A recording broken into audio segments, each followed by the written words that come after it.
بسم الله الرحمن الرحيم. الحمد لله رب العالمين، والصلاة والسلام على أشرف الأنبياء والمرسلين محمد وعلى آله وأصحابه أجمعين. أما بعد، فأعوذ بالله من الشيطان الرجيم. بسم الله الرحمن الرحيم. يا أيها الرسول لا يحزنك الذين يسارعون في الكفر من الذين قالوا آمنا بأفواههم ولم تؤمن قلوبهم ومن الذين هادوا سماعون للكذب سماعون لقوم آخرين لم يأتوك يحرفون الكلم من بعد مواضعه يقولون إن أوتيتم هذا فخذوه وإن لم تؤتوه فاحذروا ومن يرد الله فتنته فلن تملك له من الله شيئا أولئك الذين لم يرد الله أن يطهر قلوبهم لهم في الدنيا خزي ولهم في الآخرة عذاب عظيم. مدینہ منورہ میں اللہ کے نبی صلی اللہ علیہ وسلم جب آ کر ہجرت کر کے تشریف لائے تو وہاں ایک علاقہ ہے جس کو خیبر کہا جاتا ہے، جہاں یہودیوں کی ایک بڑی تعداد آباد تھی. اللہ تعالیٰ نے اس آیت میں یہودیوں کی اپنے دین کے تئیں اور اپنے دین کے تحت وہ کس قدر چالاکی سے کام لیا کرتے تھے اس کی ایک دو مثالیں بیان فرمائی ہیں. ہوا یہ کہ جب اللہ کے نبی صلی اللہ علیہ وسلم مدینہ منورہ تشریف لائے اور شریعت مطہرہ نازل ہو رہی تھی، تو یہ اللہ کے نبی صلی اللہ علیہ وسلم کو امی سمجھا کرتے تھے، آپ کو سمجھا کرتے تھے کہ ان کو کچھ ان کے پاس علم نہیں ہے، العیاذ باللہ. چنانچہ واقعہ یہ پیش آیا کہ خیبر کے یہودیوں کے ایک معزز گھرانے میں دو لوگوں نے زنا کر لیا، اور ان کی کتاب توریت میں زنا کی سزا یہ بیان کی گئی تھی کہ اگر شادی شدہ مرد زنا کر لے تو توریت میں سزا یہ تھی کہ سنسار کرنا ہے.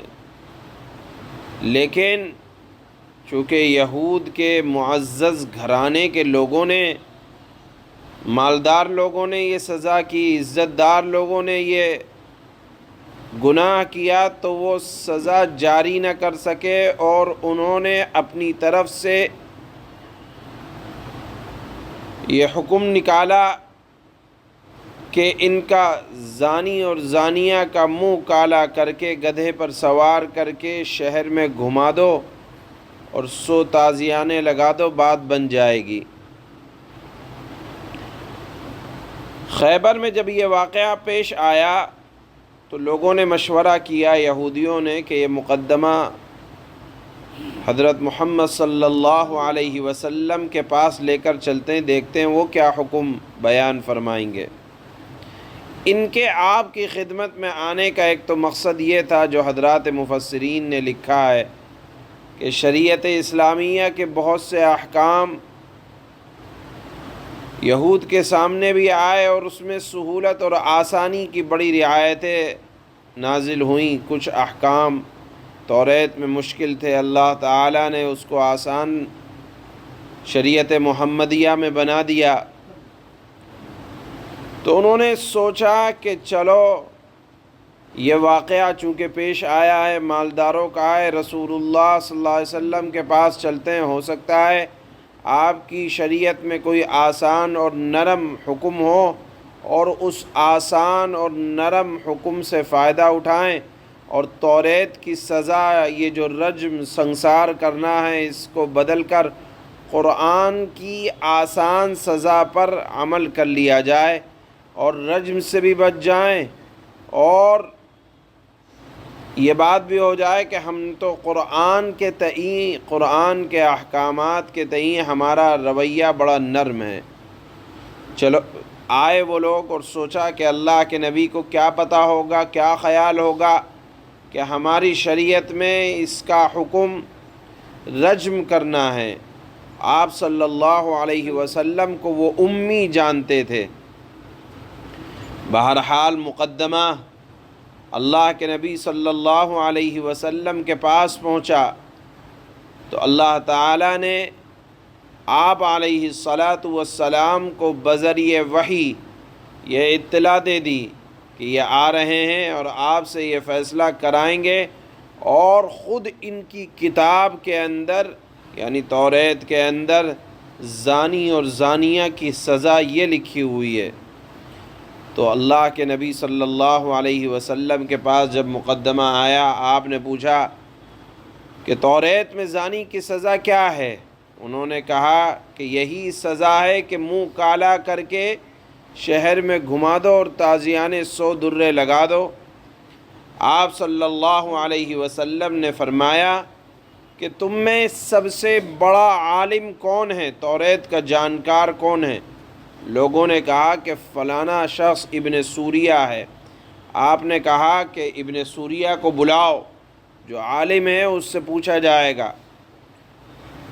تو ابن سوریہ کو بلایا گیا اور کہا گیا کہ تمہارے ہاں زانی اور زانیہ کی سزا کیا ہے؟ اس نے کہا یہی سزا ہے کہ منہ کالا کر کے گدھے پر بٹھا کر اس کو شہر میں گھمایا جائے اور اس طرح سے 100 درے لگا دیے جائیں۔ اللہ کے نبی صلی اللہ علیہ وسلم نے فرمایا کہ توریت میرے سامنے لاؤ اور مجھے پڑھ کر سناؤ، کہاں یہ حکم لکھا ہے؟ چنانچہ توریت لائی گئی، اور جب یہ آیت رجم پر پہنچے تو ایک شخص نے وہ آیت رجم کو چھپا لیا، اس پر ہاتھ رکھ دیا۔ اللہ کے نبی صلی اللہ علیہ وسلم کے ایک صحابی ہیں حضرت عبداللہ ابن سلام رضی اللہ تعالی عنہ، جو یہود کے بڑے عالم تھے لیکن اسلام لا چکے تھے۔ انہوں نے کہا کہ اے اللہ کے دشمن، یعنی جس نے سزا والی آیت پر ہاتھ رکھ کر چھپایا تھا، اس نے کہا کہ اے اللہ کے دشمن، اپنا ہاتھ اٹھا، دیکھ تیرے ہاتھ کے نیچے وہی حکم لکھا ہے سنسار کرنے کا۔ اس پر اللہ کے نبی صلی اللہ علیہ وسلم نے ارشاد فرمایا کہ میں توریت کے مطابق رجم کا حکم دیتا ہوں، اور آپ صلی اللہ علیہ وسلم کے اس حکم کے بعد دونوں مجرموں کو سنسار کیا گیا۔ اس آیت میں اس واقعے کی طرف اشارہ ہے، اور اس واقعے سے پتہ چلتا ہے کہ یہود اللہ کی آیتوں کو اپنی من کے مطابق احکامات کو تبدیل کیا کرتے تھے، اور وہ سہولت پسندی کو دیکھا کرتے تھے۔ اللہ کے نبی صلی اللہ علیہ وسلم کو اللہ نے یہ ارشاد فرمایا کہ اہل نفاق اور اہل حوث کا شیوہ یہی ہے کہ وہ اللہ کے احکامات کو اپنے من کے مطابق ڈھالنے کی کوشش کرتے ہیں۔ لہذا اللہ تعالیٰ نے مسلمانوں کو حکم دیا کہ اللہ کے احکامات کو اپنی خواہش کے مطابق بلکہ شریعت کو اپنی خواہش کے تابع نہ رکھنا کہ جو حکم آسان لگا وہ تو بہت اچھا، اور جو حکم ذرا مشکل لگا تو اس میں رد و بدل کی ہرگز کوشش نہ کرنا۔ یہ یہودیوں کی خاص علامت اللہ تعالیٰ نے بیان فرمائی کہ وہ من کے مطابق رب کے فیصلے کو ماننے کی کوشش کرتے تھے۔ اللہ نے فرمایا کہ شریعت ہر ایک کے لیے برابر ہے، اس میں امیر غریب کا کوئی فرق نہیں کیا جائے گا، اور اگر کوئی حکم تمہارے مزاج کے خلاف ہو تب بھی عمل کرو، مزاج کے مطابق ہو تب بھی عمل کرو۔ اللہ تعالیٰ نے اس آیت میں یہود کے اسی واقعے کا ذکر فرمایا ہے۔ اللہ فرماتے ہیں يا أيها الرسول لا يحزنك الذين يسارعون في الكفر من الذين قالوا آمنا بأفواههم ولم تؤمن قلوبهم ومن الذين هادوا سماعون للكذب سماعون لقوم آخرين لم يأتوك۔ اے پیغمبر، جو لوگ کفر میں بڑی تیزی دکھا رہے ہیں وہ تمہیں غم میں مبتلا نہ کریں، یعنی آپ ان کی وجہ سے غم میں مبتلا نہ ہوں۔ یعنی ایک تو وہ لوگ ہیں جنہوں نے زبان سے تو کہہ دیا کہ ہم ایمان لائے ہیں مگر ان کے دل ایمان نہیں لائے، اور دوسرے وہ لوگ ہیں جنہوں نے کھلے طور پر یہودیت کا دین اختیار کر لیا ہے۔ یہ لوگ جھوٹی باتیں کان لگا کر سننے والے ہیں، اور تمہاری باتیں ان لوگوں کی خاطر سنتے ہیں جو تمہارے پاس نہیں آئے۔ ان کا کام یہ ہے یہودیوں کا کہ یحرفون الکلم من بعد مواضعہ،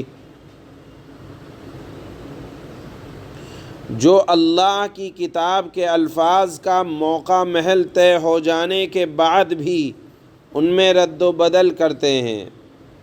جب اللہ نے قرآن میں یا کہیں آسمانی کتابوں میں کوئی مقصد بیان کر دیا تو اس میں کسی طرح کے رد و بدل کی گنجائش نہیں ہے، اور یہود کا کام اللہ نے یہ بیان فرمایا کہ وہ الفاظ کو اور الفاظ کے معانی کو اپنے من مطابق بدل دیا کرتے ہیں۔